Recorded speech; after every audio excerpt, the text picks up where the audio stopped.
Streaming? Oh, yeah, sorry. Streaming. Hi, everyone. Welcome to eBizChat. I'm Rick Zanotti, and I'm joined today by my good friend and, oh gosh, resident geologist, economist. She's done it all. Anyway, always a pleasure. We have Dr. Susan Nash with us. And Susan, it's going to be an interesting day today. Something's breaking Oh, loose, definitely. and I think we're all kind of waiting for this because it's been insane. Here we go.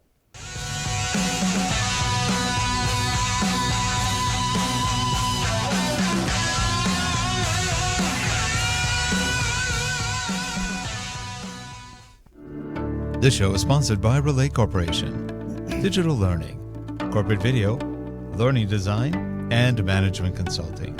Visit us at www.relatecasts.net. Thanks.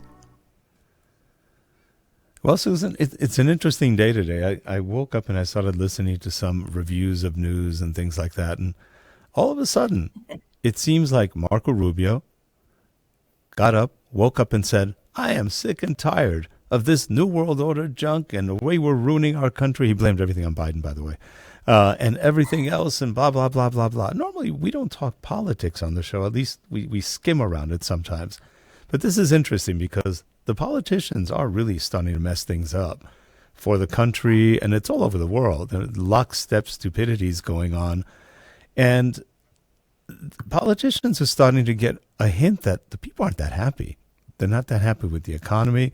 They're not that happy with jobs or what other things are going on, regardless of what the politicians make believe. And it was an interesting rant. He ranted against people who were not elected doing things they shouldn't be doing. And frankly, they're not elected. They have no power per se. But somehow people are following, the whims of people like the World Economic Summit or whatever. And It makes no sense, the things they're doing, the things we're doing to destroy our energy. What is it? I think China builds a couple of new factories or coal plants a year. No, I'm sorry, not a year, like a month. They're building insane amounts. Nobody's complaining about them. Other countries are building. All the countries that are building coal mines are doing fine. And by the way, the new coal mines are not like the old ones. They're pretty clean. They're pretty darn clean from what I've been reading and stuff. Susan, you would know more about that, having being in the energy industry. Would you say coal mines are still as bad as they used to be?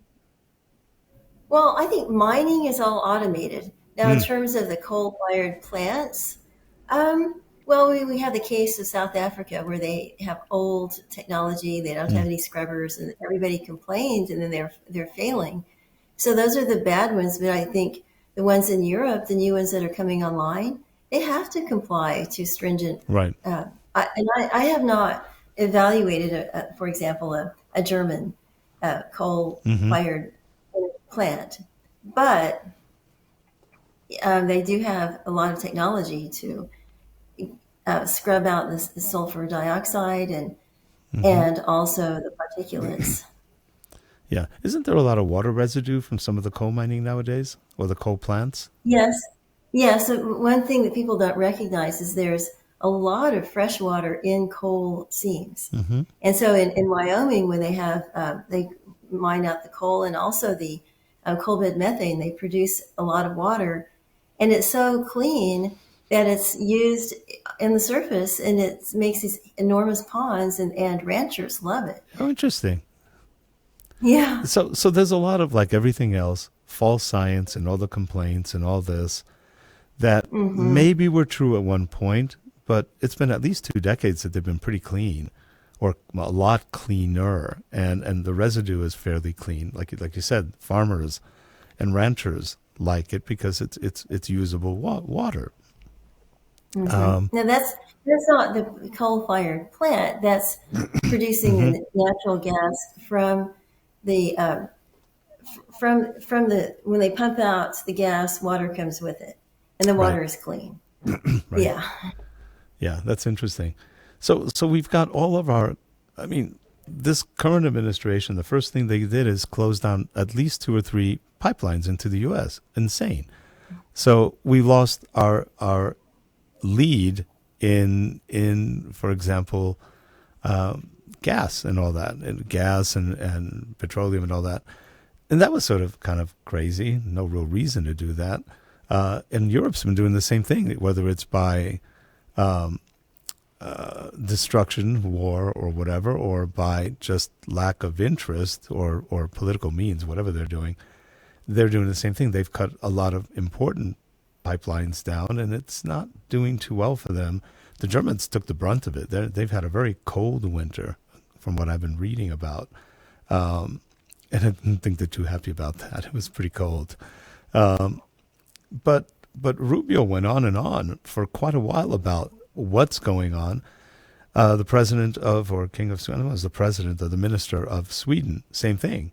Italy, same thing. They're all saying, why are we doing what these industrialists and bankers are telling us to do? It makes no sense. Well, exactly. And I think also okay, so I've been doing a lot of traveling this year. And in fact, the things that I found to be everybody has in common is just the pace of change that seems to be self-destructive. And even just yesterday, I was in Houston and was on machine learning and in business. And so we were sitting around, there were four of us. One was from like Chevron, another one was originally from Serbia, and another one was from Oklahoma, all different perspectives. But the thing was, we talked about how, and these were different age groups too, like from early 30s, well, they were mainly early 30s to like maybe 40s. So that was like that group. And they were talking about how we were going through so much change, people are not able to even process it or keep up with it. Well, and these are people who have reinvented themselves, and they're all 35 or 6. And the key point there is, not only is there change that's insane, there's a logical change. There's no logic to any of this. It's completely retarded change. And people start going, what's going on? And I personally think whatever the World Economic Summit is trying, because they claim to be the world leaders and whatever, they've already said that in their own messages and their own interviews, which is sort of funny. Hello, we're the local psychopathic nuts, and, we're looking for change. It doesn't quite work that way. And a whole group of psychopaths. You know what happens in that historically? Whenever you get a bunch of psychopaths together, eventually they'll kill each other. It's just a question of time, because they all want total control and power over everything, including themselves. So that would be the likely outcome within, who knows, 10, 20, 30 years. Half of these won't be alive by then. I'm sure Klaus Schwab, who seems to be the spiritual head of this thing, he'll be eating so many bugs he will die. I don't know. But I mean, it's just insane. And people go through the COVID BS, which is a lot of BS in COVID too, as we now know. A lot of us knew it from the beginning. Now they've gone out in Congress, the people in charge of the CDC, they're all coming out saying it was wrong. It was just totally wrong. It was fake. So, and there's C-SPAN. Just go to C-SPAN and look at the House committees on these things, and you're going to say, what happened? So this was all for naught. It's destroying economies all around the world. And it's amazing that so many countries in the world followed suit. And people are now, I hear this a lot, and you're hearing it from Europeans. They are having million-person protests all over the place in Europe, and they're not getting any video time, let's say media time, because it doesn't meet anybody's agenda. They're not happy. They're not happy with what happened, what's going on, how much they've lost. And I think we're reaching that tipping point pretty soon that New World Order, guys, bye-bye. It's not going to work anymore. You got Elon Musk, who was part of it, and he seems to be moving away. I don't know. It's some big changes. Well, here's some things that I see that I just think that we have to whenever lots of misconceptions. For example, the whole notion of, millennials are lazy. They are not. The people that I meet, they are the hardest working. And when I say millennials, a lot of them are approaching like 35, 40.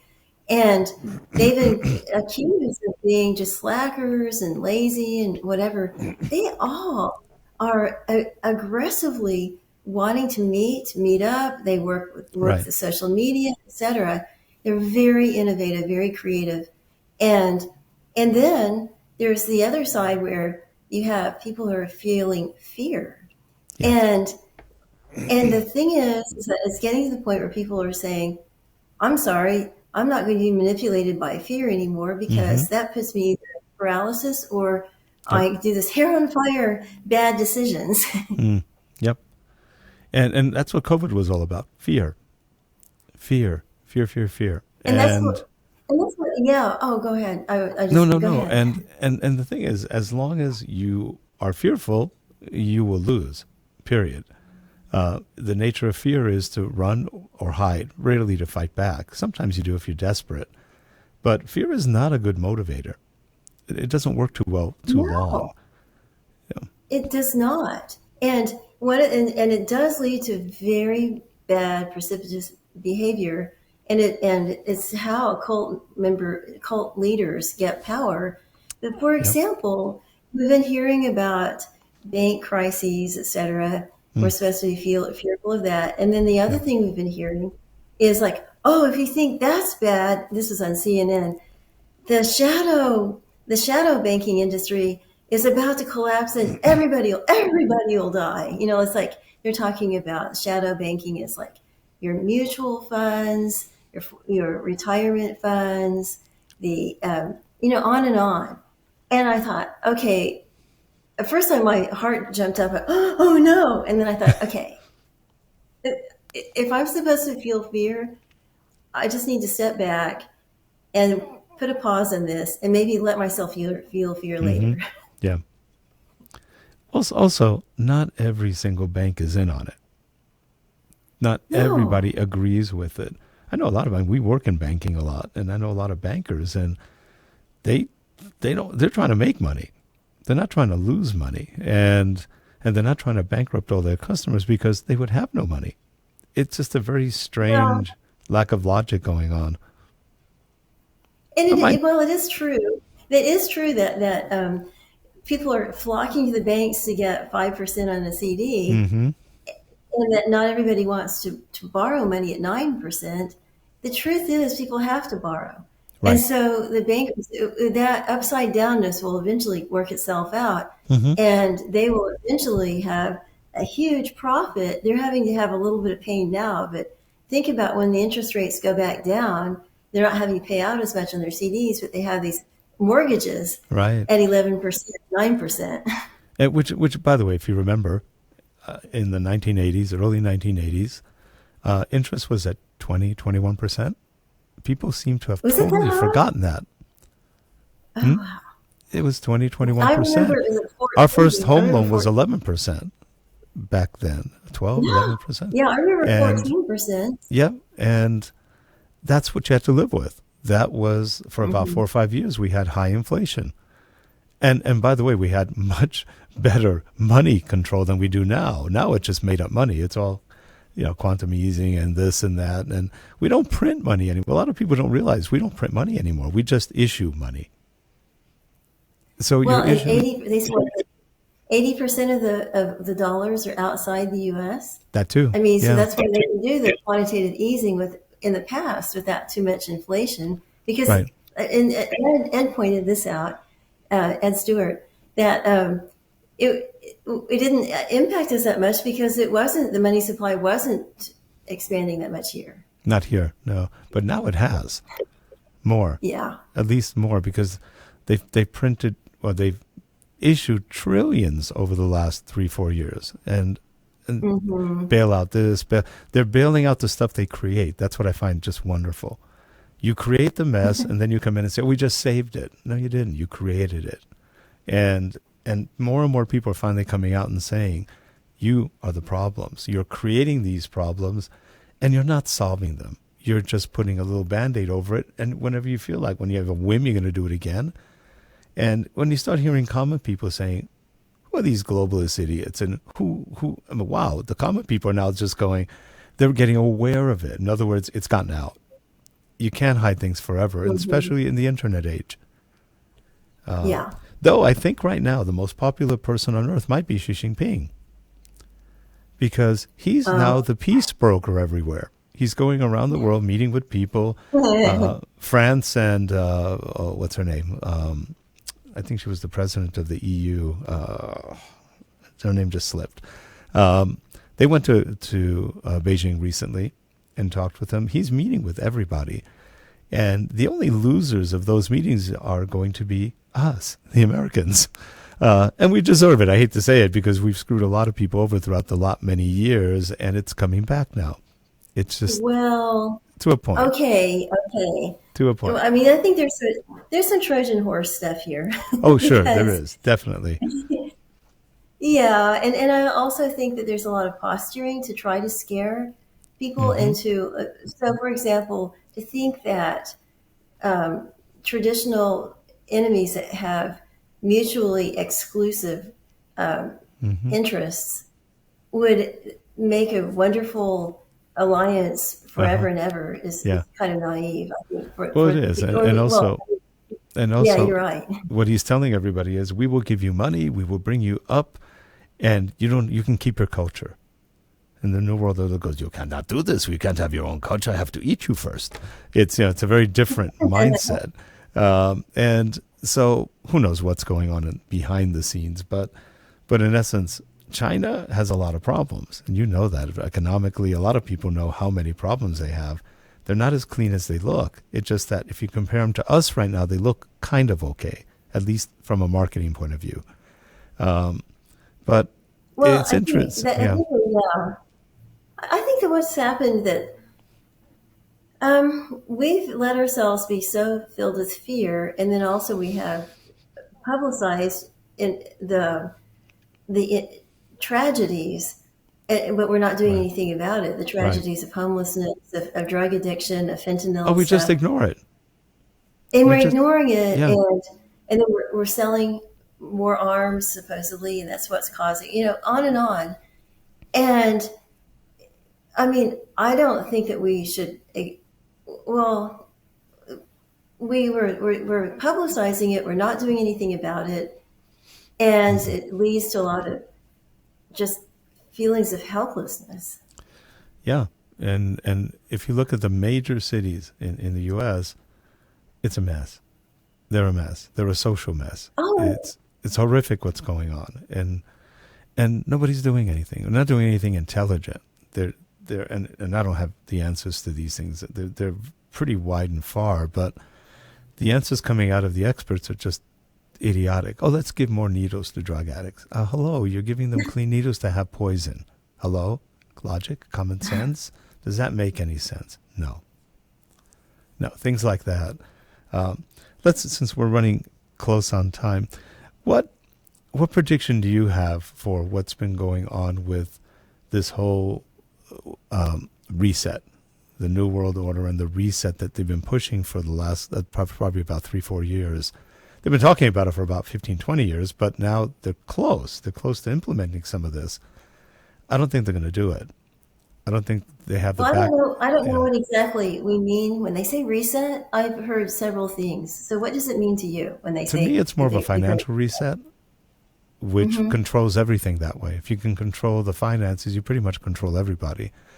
They've got a lot of stuff, which is what the Chinese are doing with the digital currencies and how that's tied into your phone system.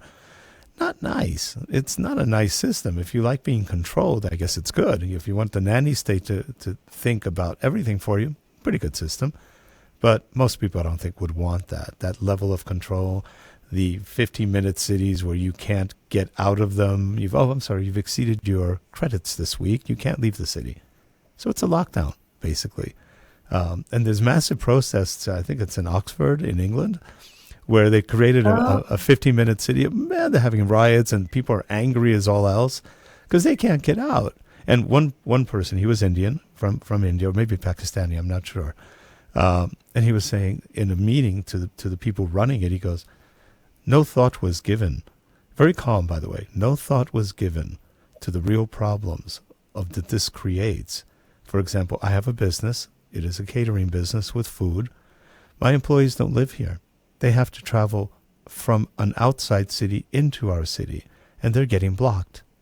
They can't come to work. I'm losing a lot of money. The people in our neighborhood are not the ones who buy my goods. They're coming from cities nearby, which aren't that far. He said, you're destroying our economy here and destroying our culture and our lives.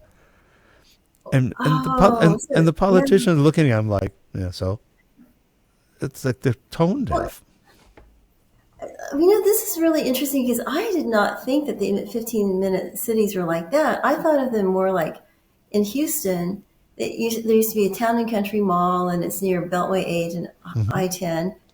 And they tore it all down and created something called City Center. And the idea was that you could have your conference center, you can have free parking, you have theater, you have restaurants, you have That stores. would be different. Yeah, that would be different. Yeah, No, in and this you can case, walk to it all. Offices, apartments, all that. And I love staying there because you can walk around. right. That makes sense. But these people are locked down. Your phone tells you where you can go, where you can't go. You're allowed to leave a certain time. Oh, yeah, it's totally locked down. It's basically like China. You can't go anywhere That's you a want. prison. I'm sorry. That's a prison. That's and that's what the arrest. people are saying. And there's riots going on. People are very unhappy. And the people running are going, what? What's wrong? I don't get it. Did we damage something? It's insane. And believe me, what's happening with what they call city centers here will change, or 15-minute cities will start changing here too if they start going to that control model. And I can't see most Americans going for that. Maybe for about a day or two, and then they go, wait a minute, we got conned. Well, here's how people are going to get conned. What happens, we're pushing ourselves into energy poverty because we are not going with an aggressive, all of the above approach to energy. So look, how are you going to keep your phone charged? And so if your phone isn't charged, there goes the control, but then there goes your money too. Yeah. And so what do you do? Yeah, they don't even talk about, what if your phone breaks? You're out of luck. You have to go to the next city, but you don't have any credit, so you can't leave. Wait. You don't even know that you don't have any credits because your phone isn't working. I would love every American, mandatory viewing, go get the series The Prisoner was it The Prisoner? It was The Village. Remember Patrick McGowan? He was an ex MI5 agent or whatever. And when he retires, they put him in The Village. He was called The Prisoner. It's a great series. A little hard to follow sometimes because it doesn't make a lot of sense. But it's like he's in a 15-minute village off the coast somewhere in England, and he can't get out. So most of the series is about him trying to escape and go back to find out what's going on. But that's where they put old agents and other things and people who are causing problems. And it's an interesting series. We're not getting that far from it if they continue, which is scary. Oh, that reminds me of, maybe a Korean anime series or something like Old Boy, super violent, you're trapped someplace and you have horrible hallucinations and flashbacks. Sounds fun, right? Yeah. No. So anyway, so this is one show we're having on just kind of generally what's going on. Is a lot more going on, a lot. And it affects everybody. The funny thing is, I think where they were stupid in their strategy is they overextended so much and they got away with COVID. And now they're going, oh, shoot, we need to go faster, but they have no support anymore. They have much less support than they used to. And, puppet governments like ours right now, because I still think ours is a puppet government. We're not rational anymore. If we could get back to a normal government system, that would be good. We don't have that right now. This collusion, there's a lot more than there ever was. We may have a chance, but right now, we've got to get rid of the corruption, and there's a lot of corruption all over the place. But it's an interesting world we're living in, and I don't know where. A lot of people are saying go south to South America, or maybe to Australia, or as far south as you can, because if we do have a nuclear war one day, which they're trying to create, if you will, you'll be safer there. It's okay. I don't know. That was the old theory people had: go south and you'll miss most of the people killing themselves crazily here. And I'm also tired of hearing military really idiots, our military idiots now saying we must have a nuclear war with Russia. Huh? I think it's insane. I hate that. I think that's insane. Well, And again, that's fear rousing on purpose. yeah, they are deliberately fear mongering, and the Yep. issue of like, I mean, okay, I've toyed with this idea. I used to think about moving to Paraguay. Okay, let's say you move to some place. How do you get all? And let's say your family is good with you leaving, Right. and you're good with leaving your family. Like, okay, so you go, and what do you do for money? You can't. You put it into an unstable South American bank. Right. Right. No, you want to put it into an unstable American bank. That makes more sense. But And anyway, well, we are out of time, but I think we have many more things we can talk about in these because they do affect business. And how? Because a lot of businesses don't really believe all this, but they're afraid because every time you turn around, there's a lot more businesses going under. People don't even talk. We lost 500,000 restaurants in the U.S. during COVID, and it was completely 100% unnecessary. There goes small business. We've lost small companies. We've lost big companies. Now, there is a little bit of fallacy going on, like the big companies, the Facebooks and all that, who are laying off a lot of people here, are hiring a lot of people in other places. So here we are. We're going back to cheaper labor in other countries, and they're not talking about that, but it is being talked about. They're just not. You don't hear it on the media. So again, they're scaring the economy people. The economic people are going, "Oh my God, things are getting worse." But they're not. They're just getting rid of expensive resources for cheap ones. So, and we're also, then here's another final thought. We talked about AI and how AI is dramatically improving. And we talked about deep fakes. We talked about deep fakes basically from a person perspective. Like, but what if like deep fake seismic lines, deep fake, anything that's digital? Right. There can be some tremendously bad decisions made because nobody has any way of like truly testing the data integrity. No, and when people do make those quick decisions, they're usually not the most rational decisions, and they don't realize how fast the repercussions of those decisions can happen. Oh yeah. That is a little scary actually, because you're not dealing with rational people half the time. And just because somebody's running a company and they're making billions doesn't mean they're smart. In some cases, I've met some people who are pretty high up in places, and they're not always people you would think, how'd you get here? Well, the Belgian psychologist Manfred Ketz de Vries has made a whole career out of psychoanalyzing like the leader, basically the leadership mystique, but he talks about sociopaths and psychopaths in leadership positions. They're pretty close, right? Yeah. That's what, if you look at the New World Order guys, they're sociopaths, or they're psychopaths too, because they don't mind killing people. They even said it, we must get rid of 3/4 of the planet. But you guys are okay. Yeah. I always tell the crazy ones, you know what, if you really want to fix something, why don't you stop breathing? Then you're one less person causing problems. They don't like that. They keep saying, you talk about carbon footprints. Take yourself out. They'd be doing so much good for people. Anyway, it's an interesting topic, and if you're watching, don't be afraid. The more you're afraid, the more they win. And they is hard to identify sometimes, but the more they win. And this isn't conspiracy theory stuff. This is just reality of what's going on. Open your eyes and look beyond what C-SPAN or CNN are telling you, and there's a lot of stuff going on, and it's bizarre. Now, interestingly enough, it's not in every place. Some places are still pretty normal, and they're doing okay. In the U.S., we have states that are doing fairly well and not really following suit, and states are starting to flex the muscles. States have a lot more rights than they usually let on, and that's starting to happen. So I think that's right. One of the, and we're seeing grassroots movements. Yeah. So there's hope. There's always hope. Anyway, Susan, So that was an uplifting and charming conversation we had, wasn't it? Thank you. Yeah, thank you. Anyway, everyone, if you're watching the show, I hope you're enjoying this. And if you have any comments, leave them in the notes below, and we will respond to them quickly. But don't sit back and do nothing, because whoever is guiding all this stupidity will win. You don't want that. Life wasn't all that bad before. It could be really bad soon if we don't watch it.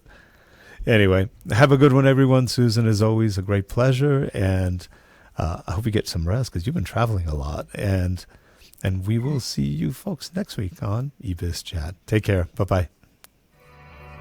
Bye.